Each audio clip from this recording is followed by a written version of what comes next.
Hi, and welcome to the Story of Cooking. I'm Sarah Nicholas. You may wonder why we have come to this unmarked historical building behind me. It actually is home to One If by Land, Two If by Sea, one of the New York City's most fine dining, most romantic places to eat. It was built in 1767, so let's go inside and taste a little bit of old American.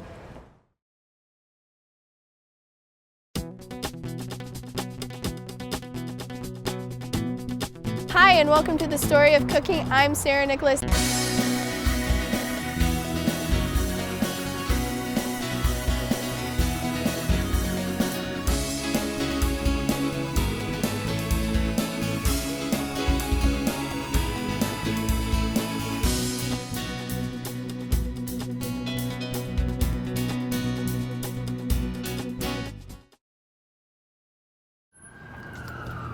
Hi, Kirk. Hi, good evening. Sarah, nice to meet you. Nice to meet you. So you're going to be touring me around this wonderful New York City landmark? I will be taking you around the landmark, yes. And what is your role here at I'm One the If by Land? sommelier and the wine director.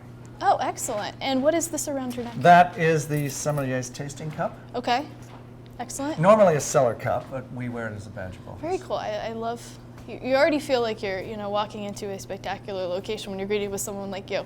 Well, thank you. So why don't you tell me a little bit about the history, because this isn't only one of the best places to eat in New York City, it's also got a ton of history behind it. Well, it's an 18th century carriage house that belonged to an estate called Richmond Hill. Okay. One of the owners of Richmond Hill was Aaron Burr. It was originally built for Lord Amherst, who was going to be the Governor General of North America. Then it went to the Sutler General when he left, vacated during the Revolutionary War. So basically, Washington and his entire staff had their horses in the building. They didn't live here. They lived in the big house, which is about a mile and a half away, where Houston hits 6th Avenue. Okay, and for those who don't know who Aaron Burr is, he was quite an eclectic historical figure throughout history, so tell us a little bit about him. Well, he was one of the founding fathers. He was a colonel of the 22nd Regiment, the New York Regiment. He was the first Native American commissioner, which is why the Native Americans have kept their estates in the Finger Lakes.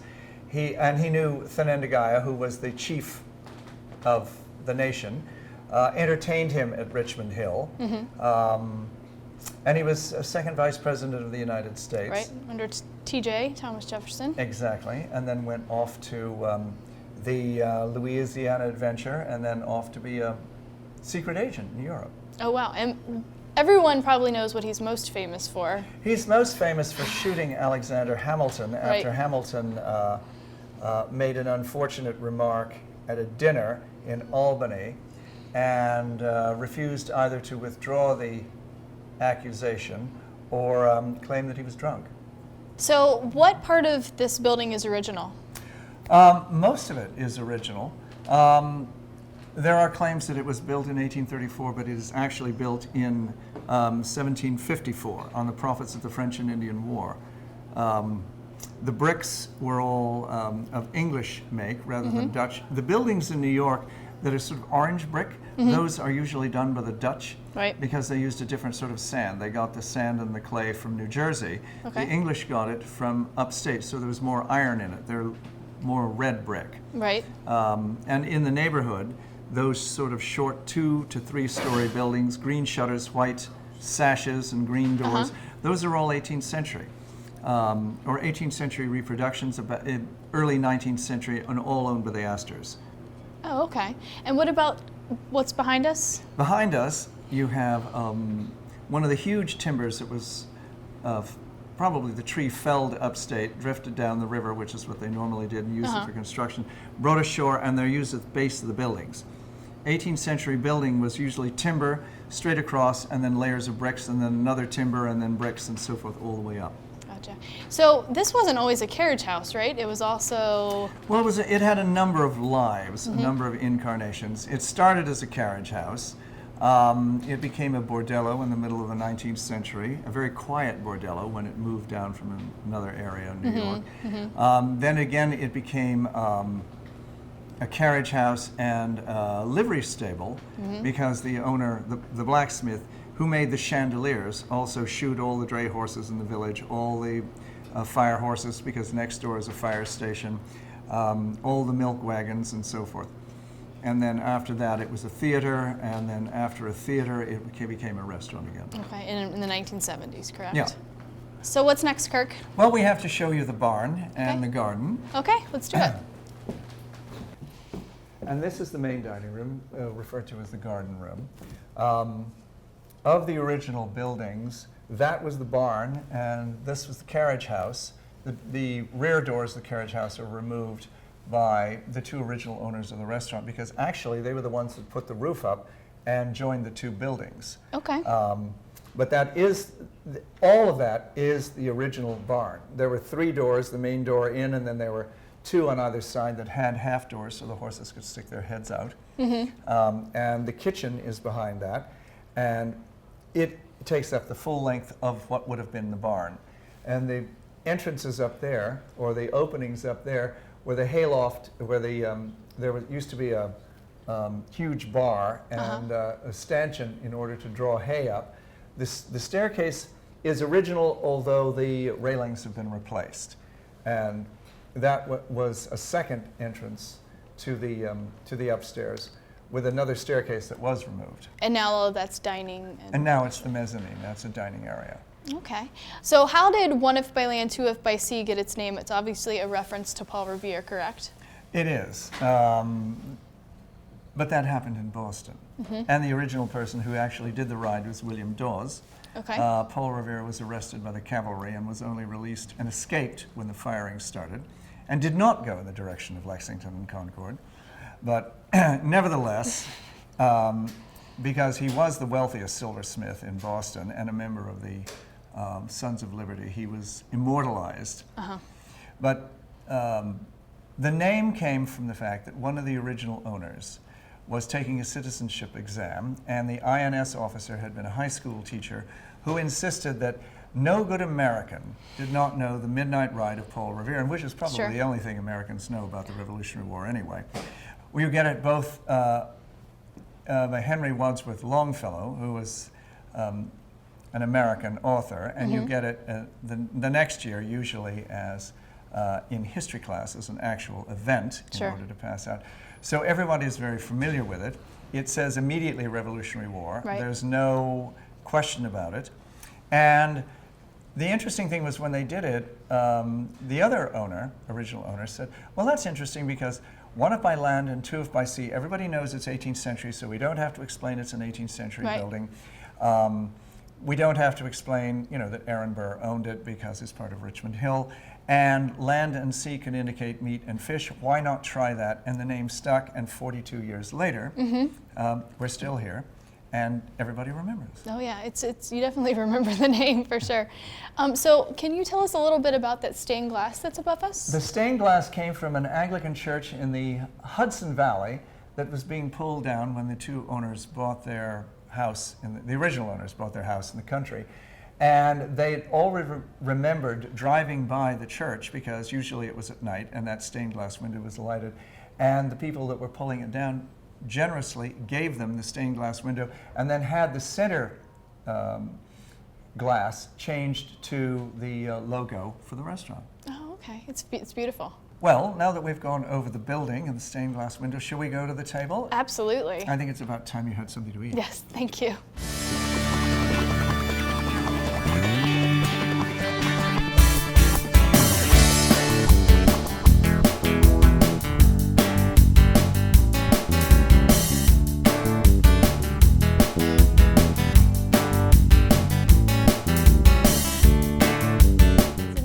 Food portion of One If by Land, Two If by Sea, and Kirk is going to take me through some of their classic dishes and tell me a little history behind the food, maybe.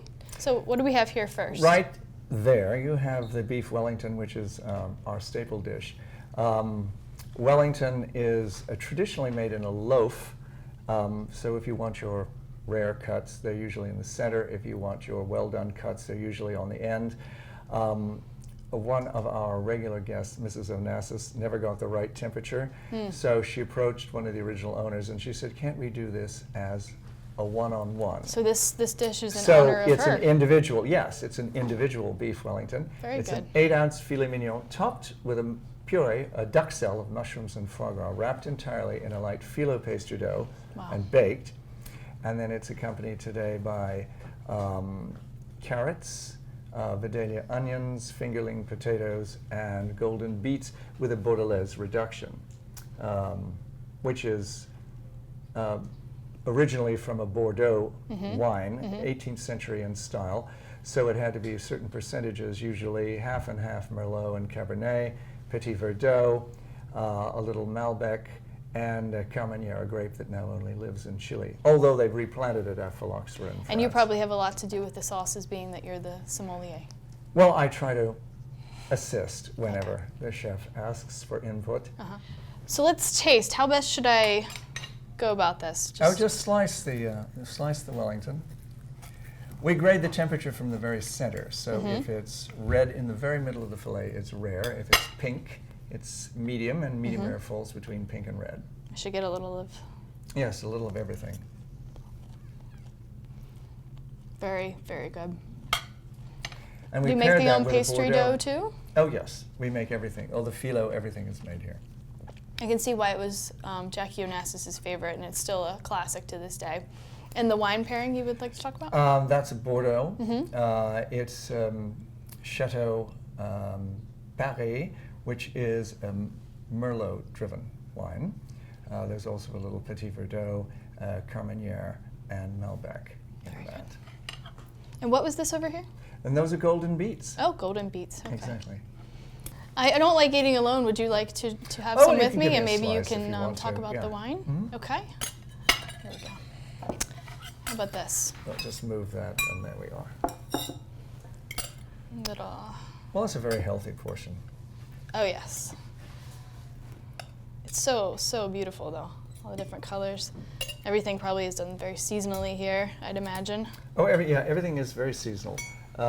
Particularly the golden beets and the carrots. Potatoes you can usually get either here or South America. The Peruvians do the best, actually. They're all organic, so they allow no GMOs in the country, which is just stunning. And as a girl from Virginia, I especially love the Vidalia onions. Oh, exactly. And this restaurant's also known for their tasting menus too. I was telling you earlier, I come back here every year for my birthday. It was where my husband first took me on our first date. And you're really exceptional at pairing each course with a different type of wine. And well, thank you. We try to match. We try to pair so that things work. I mean, that's the entire culinary experience. Right. Tasting menus are very interesting. They're very trendy. Tasting menus actually come from state dinners in Europe because there were general, while you're discussing peace terms and so forth and so on, different courses were added. And the first people to start it were the Austrians.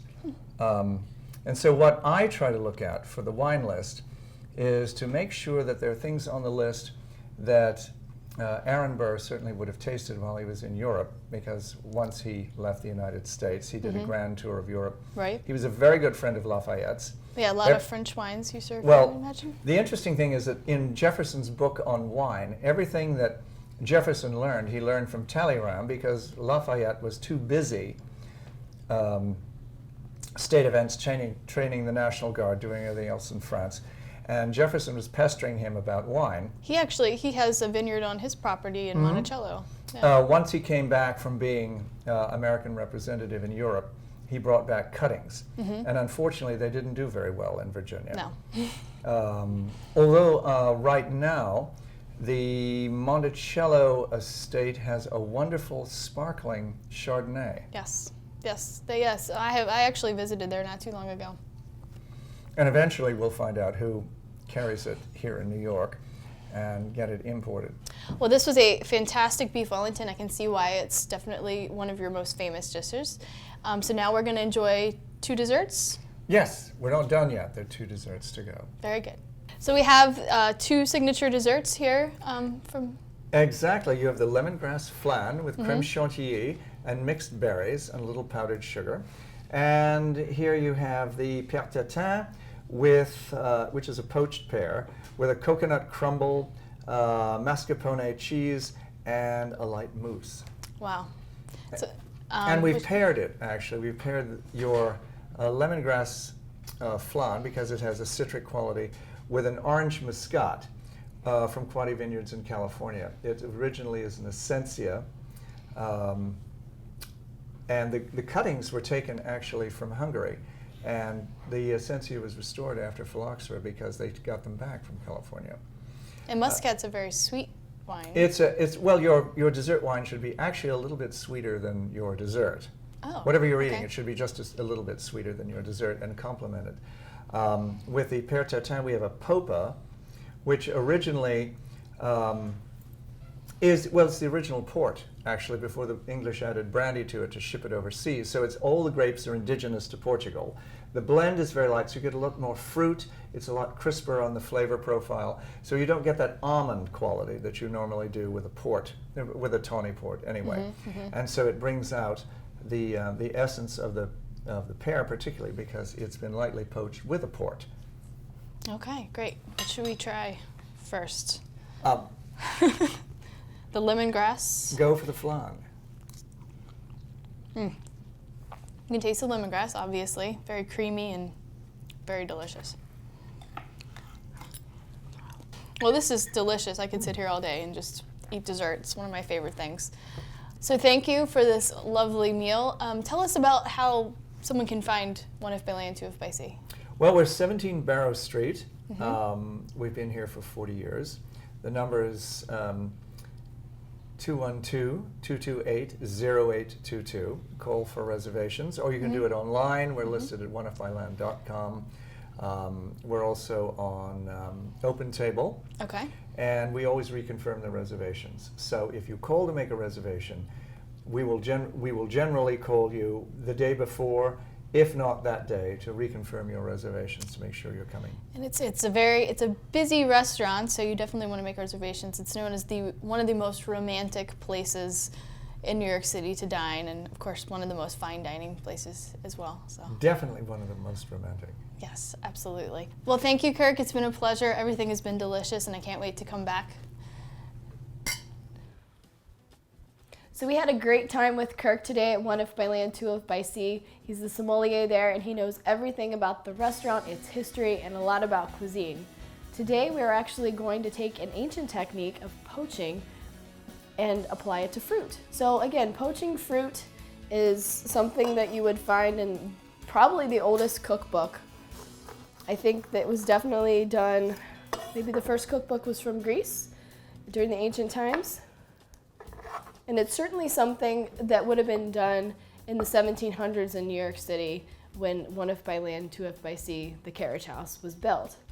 In New York City during that time, there weren't restaurants as we know them today. It was mostly oyster houses and taverns where you would buy ales and coffee houses.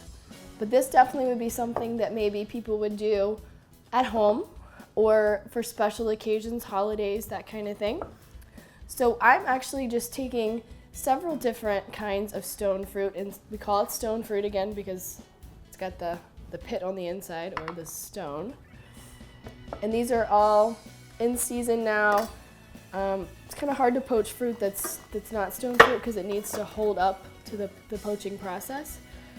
But you can use whatever's in season. Persimmons are really good as well. I have some pears. Actually, let's leave the top of the pear on. That looks kind of cool. And if you remember, we actually had a poached pear, and I believe it was in a port wine. We are going to actually take a different spin on that. We're going to do it with a Marsala wine, which is more of a dry wine, not as sweet. And pears don't actually have a stone in them, but they do have a pit, so you just want to scoop that out because you don't want to taste that later. All right, so the next thing we're going to do is we are going to turn up the heat a little bit, and we are going to put our Marsala wine. You want to poach it, you don't want to boil it. So again, a poach is all about time, liquid, and temperature. So you want to keep it at a low simmer. Let's go ahead and put our fruit in there and lay it down with the flesh side down, excuse me. Skin side up, like so. Let's get all the different fruits in there. I don't know if I have room, but we at least want every type of fruit, right? All right, that's enough. That'll be a good snack later. All right, then we're gonna add a cinnamon stick. And I like to add star anise. Like I said earlier, my great-grandmother Nanny, she used to add cloves. What else did she add? Probably some fennel seeds. You can really, you know, make it to your own taste. I'm gonna add a little water just so at least it's halfway submerged in there. So again, you wanna maybe bring it up to a slight boil. Then you wanna immediately turn it down so it just simmers slowly and slowly absorbs that flavor of the Marsala wine. Okay, so this has been poaching for about 15 minutes. You just want it to kind of cook through, but again, I kind of like my fruit not cooked all the way through, so I kind of leave it a little raw. But it's good either way. Depends on how much flavor of that liquid that you really want. But the whole point of poaching is to poach slowly, right? You don't want to boil it. You want it to slowly marry up with whatever your liquid is. So let's taste a little bit, shall we? So this is our plum. And you can really smell that star anise. It smells so good. We have an apricot. What else do we have in here? We have pear. Just grab that bad boy like that. And then lastly, we have our peach. It's a big dish, huh? And what I like to garnish it with is I like to use a little Greek yogurt. But again, that's, you know, the lighter version of it. A lot of people like to use ice cream, vanilla ice cream, chocolate sauce. So that's what my grandmother always did. Or reduced balsamic vinegar. That's really delicious as well. Like I say, you can top it with anything you want, really. And it's a good starter. It's a great dessert, right? Especially if you use something like a port to poach it in. You can also, what I didn't do, mine's gonna be not as sweet, but you can add sugar to your poaching liquid as well, and you can really, you know, get that deep caramel flavor in there. It's just whatever your preference is. So let's have a taste, shall we? I'm gonna try the apricot first because I am a huge fan of apricots. It's my favorite. And another, oh, I almost forgot, and I should have done this, and I apologize that I didn't. I really like to put mint on it because I think that, well, one, it looks pretty and it tastes good too. It's good. And the fruit is definitely in season. It's tart. You can taste that Marsala wine. Again, it's been poaching, so there's no alcohol left in the Marsala wine, but you still have that Marsala wine flavor, and you have the flavor from the star anise, the flavor from the cinnamon sticks. Great, again, holiday, Thanksgiving kind of meal. And it's colorful too, which is fun for a party. You have to try this recipe. And it's so simple, right? All I did was cut fruit, add some spices, and throw in some booze. That simple, and it looks so elegant. So there you have it, guys. First we went to one of the most romantic restaurants in New York City, one of by land, two of by sea, and then we finished it off in the kitchen. I showed you how to cook up a little romance in your own home. Thank you for joining me on the Story of Cooking. I'm Sarah Nicholas, and just remember, behind every story is a great recipe.